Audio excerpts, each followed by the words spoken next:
다윗 왕이 나이가 많아 늙어서 더 이상 왕권을 행사할 수 없는 상황이 일어났을 때에 핫깃의 아들 아도니아가 어떻게 했는지 1장에 분명히 나와 있습니다.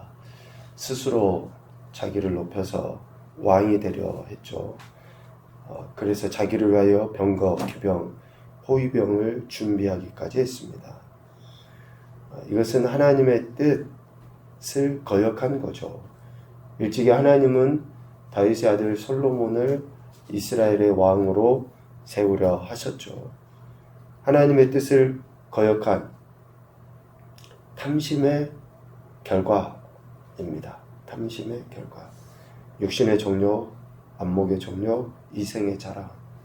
그래서 자기 스스로를 높여서 자기를 위하여 행했던 것입니다.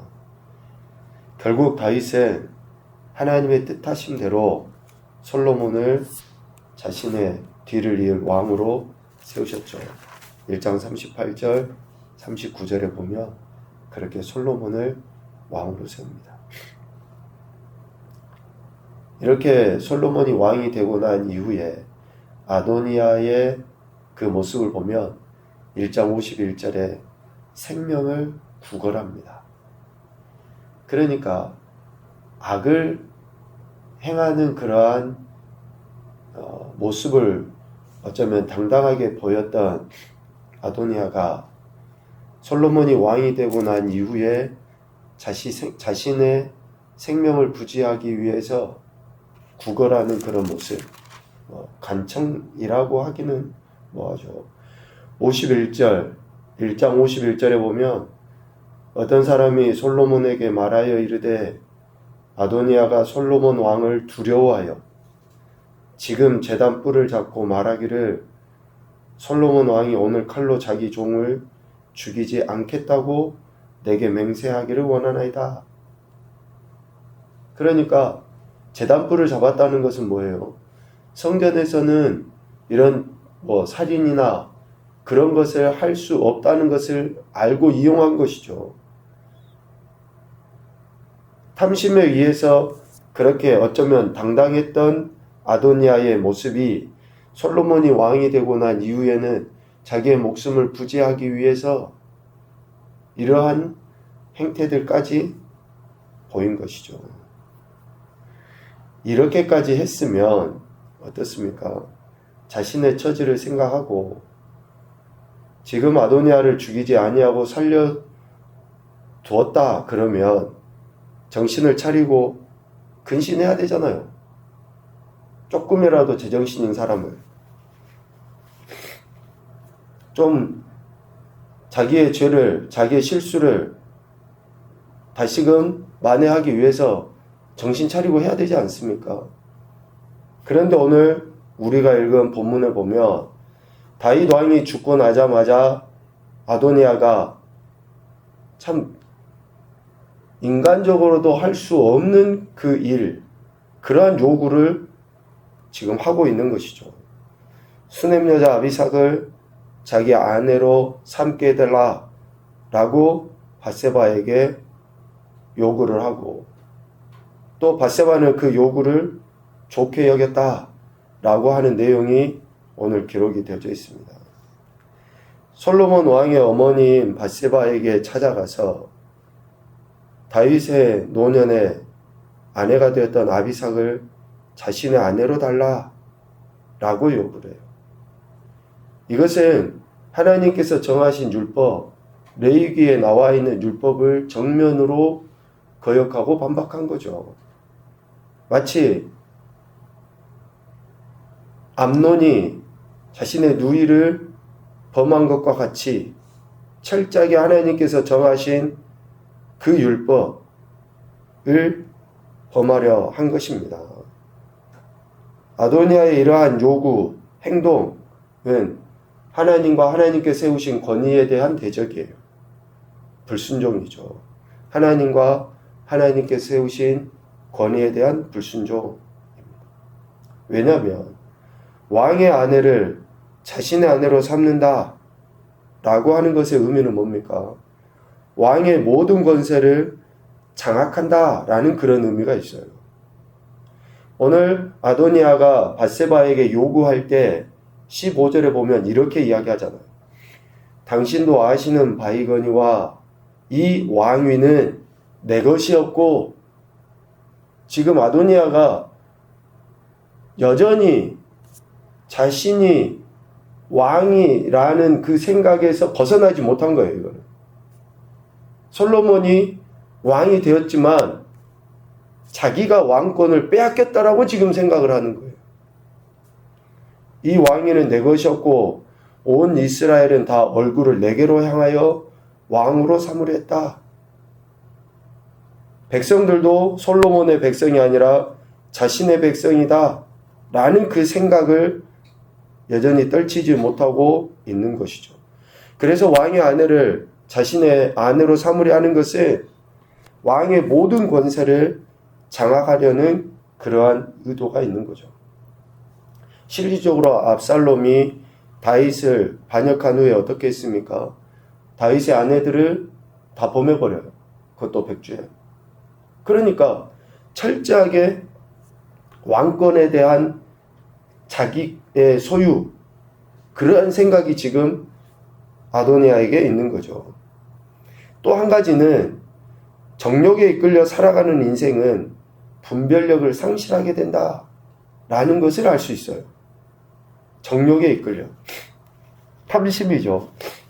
그러한 인생들은 옳고 그름을 분별할 수가 없습니다. 소위 눈이 가려졌다라고 이야기하잖아요. 욕심이 분별력을 잃게 한 것이고, 욕심을 따라 사는 사람들은 그래서 결과적으로 돌이킬 수 없는 그러한 죄를 저지르고 처지에 이르게 됩니다. 왜? 선악을 분별하지 못하기 때문에 그래요. 거짓을 행한다든지, 소위 정직하지 않게 처음 한두 번은 뭔가 되는 것 같고 또 거짓말도 무마가 되는 것 같다라는 생각을 할 수도 있어요. 그러나 반드시 하나님 앞에서는 드러나게 되죠. 아도니아의 이런 의도를 밧세바는 좋게 여기죠. 분별하지 못하고. 그러나 아도니아의 이러한 의도는 솔로몬에 의해서 분명하게 드러나지 않습니까? 안타까운 모습이죠. 밧세바는 이런 아도니아의 요구를 18절에 보니까 좋다라고 여기는 거예요. 왜 밧세바가 아도니아의 요구를 좋게 여겼을까? 두 가지로 추측을 해볼 수 있겠죠. 어쩌면 아비삭을 아도니아에게 주는 것으로 인해서 거래를 끝내려고 하는 거죠. 더 이상 솔로몬의 왕권을 대적하려고 하는 그러한 일들을 하지 못하도록 하는 타협의 도구로 쓰려 한 것이 아닌가, 그런 생각이 들고요. 또 하나는 다윗의 아내 밧세바 아닙니까? 또 어쩌면 다른 아내들보다 훨씬 더 많은 사랑을 받았죠. 그 밧세바가 다윗이 노년에 자신을 찾지 아니하고 아비삭, 물론 동침은 하지 않았지만 아비삭에게 마음이 있는 그런 것에 대한 여인의 투기, 질투일 수 있겠죠. 남편인 다윗에게 많은 첩들이 있었고 그 가운데 한 사람인 아비삭, 그래서 그 한 사람을 아도니아에게 아내로 준다 할지라도 크게 문제가 되지 않을 것으로 생각하는 그러한 행태, 이러한 것들로 인해서 아도니아의 요구를 좋게 여긴 것이 아닌가라는 그런 생각을 합니다. 그러나 밧세바가 이렇게 인간적으로 생각했다 할지라도 그것은 철저하게 하나님의 주권을 무시하는 것입니다. 솔로몬이 분명하게 이야기하죠. 어머니의 이런 이야기를 듣고 화를 냈을는지도 모르겠습니다. 22절에 그렇게 이야기해요. 그는 나의 형이오니 그를 위하여 왕권도 구하옵소서. 아비삭만 구하지 말고 왕권도 구하고 그 뒤에 아비아달, 요압, 즉 아도니아와 다윗 왕을 배신하고 아도니아에게 붙었던 이런 사람들의 목숨도 저들을 위해서도 한 자리 구하시죠. 어쩌면 빛과 사는 이야기를 이런지 모르지만 솔로몬이 철저하게 아도니아의 아비상 요구함이 얼마나 어리석고 하나님 앞에 죄악이며 왕된 자신에 대한 불충인가라는 것을 지금 이야기하는 거예요. 그래서 밧세바에게 단호한 말로 이렇게 거절하는 것입니다. 아도니아의 요구가 단순히 여인을 얻기 위함이 아니라 다윗의 뒤를 이을 왕권에 관한 문제였기 때문에 그렇습니다. 그래서 결국 25절에 아도니아는 죽음을 맞이하게 됩니다. 하나님께서 정하신 질서를 파괴하는 것, 그것은 하나님께 도전하는 것과 같습니다. 하나님의 뜻과 계획, 기준이 무엇인지 분명하게 알고 그에 순종하며 살아야 됩니다. 죄의 유혹도 또 죄에 대한 타협도 단호하게 거절해야 돼요. 우리는 우리가 생각할 때 별거 아닌 것처럼 이라고 여기지만 거룩 그리고 죄는 작은 것 하나도 허용하지 않는 것이고 용납하지 않는 겁니다.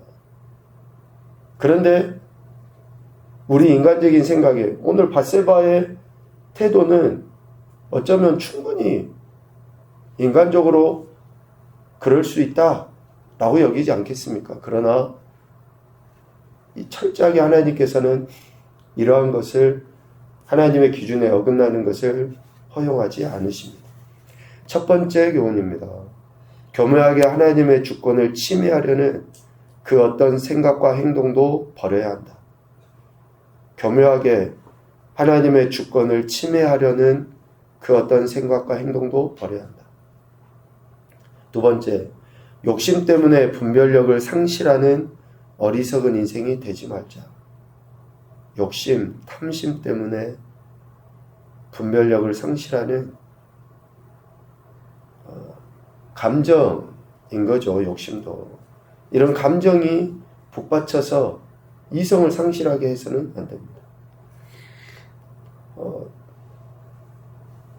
어떤 그 드라마 대사 가운데 이런 대사가 있더라고요. 유튜브 잘라보니까.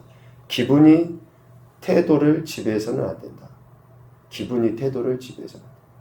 그러니까 우리의 감정이나 우리의 어떤 욕구 이런 것들이 바른 태도를 유지하지 못하도록 만들어서는 안 된다라는 거죠. 욕심이 우리를 분별력 상실하게 만듭니다. 세 번째, 하나님의 말씀이 삶의 기준이 되도록 항상 겸손하자. 하나님의 말씀이 삶의 기준이 되도록 항상 겸손하자. 오늘 아도니아의 이런 모습, 또 밧세바의 이러한 모습들, 그리고 이들을 대하는 솔로몬의 그 단호함, 이런 것들을 우리의 삶의 현장에서도 좀 더 배우고 분명하게 나타내야 되겠다라는 생각을 합니다. 늘 하나님의 말씀이 우리 삶의 기준이 되어서 옳은 것에 대한 바른 태도를 나타내 보이시고 또 그 순종의 결과로 참된 형통의 복을 누리시는 귀하고 복된 인생이 되시기를 주님의 이름으로 축복합니다. 아멘.